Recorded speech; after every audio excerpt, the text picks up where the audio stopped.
o Ramon Dino. Mas eu vi alguém, por exemplo, fazendo uma comparação recentemente do bíceps duplo de costas, do Sibam e do Ramon. E eu não sei, alguns pessoal estavam falando que o Ramon ganhou do Sibam de costas, mas não foi nem perto. Cara, o Tamer deu essa declaração e já gerou muita polêmica sobre a honestidade da arbitragem na hora de julgar um campeonato tão importante como o Mr. Olímpia. E aqui eu vou mostrar para vocês bastante coisa impressionante para vocês e vocês vão entender algumas coisas que eu já postei aqui no canal. Vamos lá. Ele tem as joints, a estrutura muito linda, mas eu vi alguém, por exemplo, fazendo uma comparação recentemente do bíceps duplo de costas, do Sibam e do Ramon. E eu não sei, alguns pessoal estavam falando que o Ramon ganhou do Sibam de costas, mas não foi nem perto.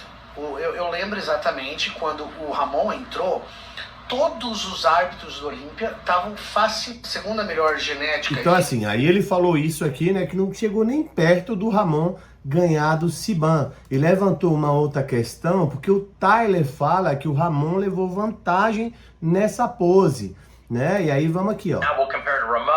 Eu não vou ler tudo, não vou deixar esse áudio todo, senão o vídeo vai ficar muito extenso, mas tá aqui o que o Tyler falou e isso já gerou um burburinho gigantesco com alguns comentários. Não vou mostrar o meu, porque o meu eu vou mostrar a minha opinião aqui pra vocês.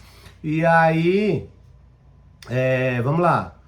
Vamos ler alguns comentários. Eu não sei se agora eu vou conseguir mais já. O que vale é o Tyler, ele é o filho do dono da NPC e árbitro central. Negativo. O Tyler não é o árbitro central. Até onde eu sei, o árbitro central ainda é o Steve Weinberg, né? Então tiveram vários comentários, né, sobre se fosse o árbitro central já estaria bom. Por isso que o feedback de árbitro é uma furada.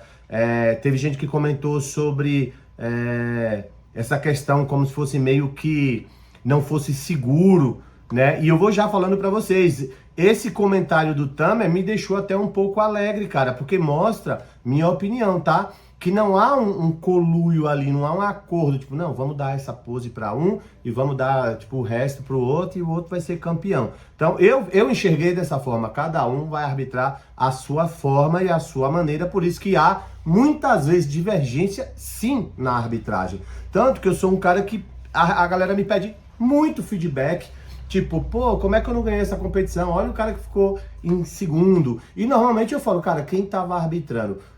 Aí o cara fala se era o Celso, se era a Bruna, se era o Tamer ou se era algum outro árbitro. Que há sim uma diferença nessa questão. Por isso que quando alguém vem, ou eu vou preparar alguém, ou alguém vem me pedir um feedback de um campeonato futuro, eu normalmente pergunto, você já viu quem é o árbitro que normalmente arbitra lá? Tipo no Sul, né? Eu sei mais ou menos quem arbitra, outros campeonatos, então dá pra gente ter mais ou menos noção e você tentar buscar o shape que agrade aquele árbitro. É complicado? Concordo que é complicado. Poderia ter uma linha um pouco mais, né, plana, um pouco mais reta do que realmente quer. Uma sugestão seria, né, o Tyler, ou o Steve, ou o próprio Tamer, fazer meio que como se fosse uma reciclagem da arbitragem para que o mundo seguisse um padrão. Mas hoje não é bem assim. E eu vou mostrar para vocês que nunca foi, tá? Então, como eu falei para vocês, eles estavam falando sobre esta pose aqui. E, cara, eu concordo mais com o feedback do Tyler do que com o feedback do Tamer, porque eu sou um cara que priorizo muito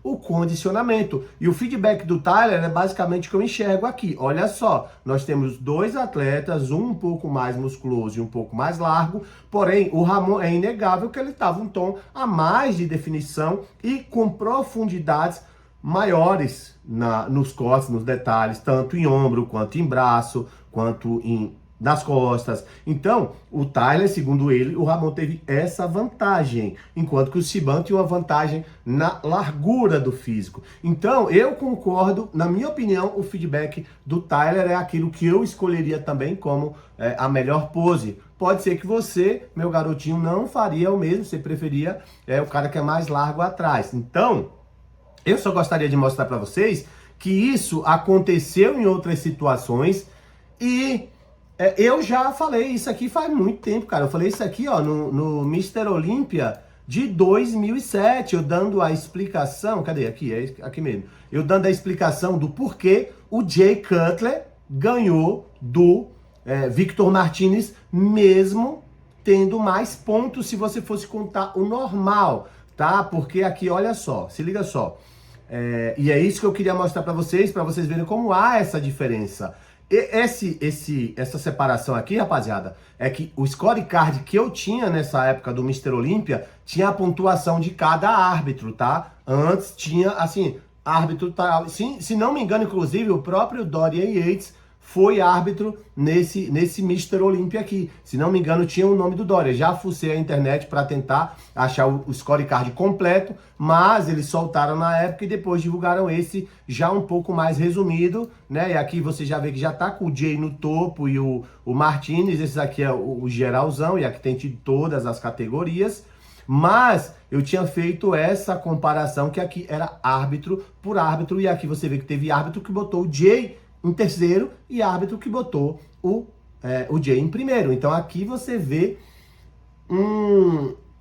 uma distância de 3 colocações de um árbitro para o outro, né? De primeiro para terceiro colocado, que seria mais ou menos o que o Tamer falou. Tipo, há uma diferença de não estar nem perto da primeira colocação quando você é terceiro, né? Na minha opinião, se você for falar sobre scorecard, a partir do momento que você foi terceiro, né, ainda tem o segundo para depois chegar ao primeiro. Mas aqui, para não ficar só por isso, eu vou explicar para vocês aqui, ó. Aqui foram todos os árbitros, né, desse Mr. Olympia. Houve a separação da pontuação. E aqui eu até mostro aqui também esse scorecard, ó, onde foi unido a primeira e a segunda rodada e ficou com 14 pontos. E aqui com 16. Só que como essa rodada era igual a outra, eu com a cabeça da engenharia naquela época, eu já coloquei, né, uma só rodada. Porque se você for ver o Jay 14 e o Martinez 16, dá no mesmo. Não tinha necessidade de botar uma quarta coluna e eu queria fazer um vídeo mais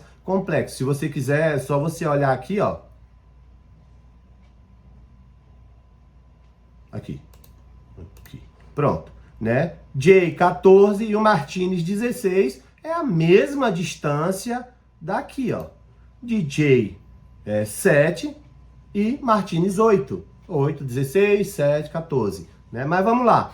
E o Martinez, como vocês podem ver, teve várias pontuações de primeiro e segundo e nenhuma pontuação de terceiro. Então, quando você contava aqui, ó, 18, 19, 16, 100, aqui, ó, 18, 19, 16, 17, 16, 18. Teoricamente, o Martinez deveria ganhar. Só que o Mr. Olympia, que isso aqui, eu deveria estar mostrando esse lado para vocês aqui, ó. O Mr. Olympia, ele não usa a pontuação total, né? Ele usa a eliminação de pontos justamente para esses árbitros divergentes serem eliminados. O cara que colocou um cara que foi campeão em terceiro, automaticamente a posição em terceiro é eliminada. E a posição em primeiro também. Eram eliminadas as 3 pontuações máximas e mínimas. E aí o Jay deu sorte, né? Inclusive, num desses vídeos eu falo e mostro que o Victor Martinez comentou na época no meu Instagram quando eu fiz a postagem disso aqui. Então, a partir do momento que o Jay eliminou todas as suas pontuações de terceiro, pô, ele ficou só com as de primeiro e segundo. E aí o Martinez eliminou só de primeiro e de segundo. E acabou que na contagem geral, vamos lá, deixa eu ver se eu conto aqui. Na contagem geral, opa, pronto.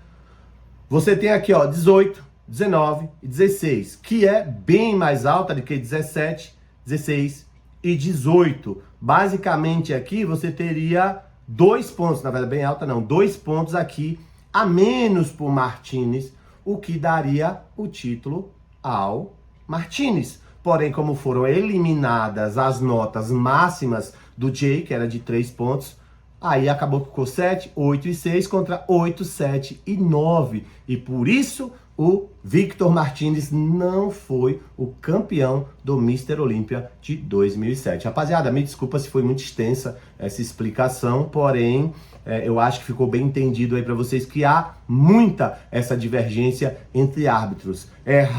São raras as vezes que há unanimidade e eu particularmente desconfio da unanimidade. Não sei vocês. Se o Tyler tivesse um feedback exatamente igual ao do Tamer, eu particularmente pensaria, pô, acho que eles combinaram, porque eu acho difícil. Tudo que um viu, o outro viu exatamente igual. Então essas divergências são normais, na minha opinião. Agora eu acho que deveria, né, primeiro de tudo, haver, não sei se eliminar os dois e os maiores e os dois menores, ou os três maiores e os três menores, acaba sendo justo, mas eu acredito que precisa sim de uma reciclagem dessa arbitragem. Se verificar o que o campeonato na Europa está fazendo, ou pelo menos lançar o que realmente os caras querem, porque é comum o atleta ir para a Europa, falar assim, ah não, vou competir aqui, e chega lá os caras falam, não, a gente tá buscando aqui um cara um pouco mais estético. E aí, daí a pouco, o ano seguinte, o cara vai, puxa um pouco mais para estética e o volumoso vai lá e ganha. Não, esse ano a gente priorizou o volume. Isso tem que acabar, porque isso fica parecendo uma desculpa para poder entregar uma colocação. Então eu acho que uma reciclagem e uma análise geral pela Pro League talvez acabasse com isso. Essa é a minha opinião. Coloquem nos comentários qual a opinião de vocês, mas é bem interessante essa questão aí, valeu? Então eu vou ficando por aqui e tamo junto e eu aguardo vocês no próximo vídeo. É nóis!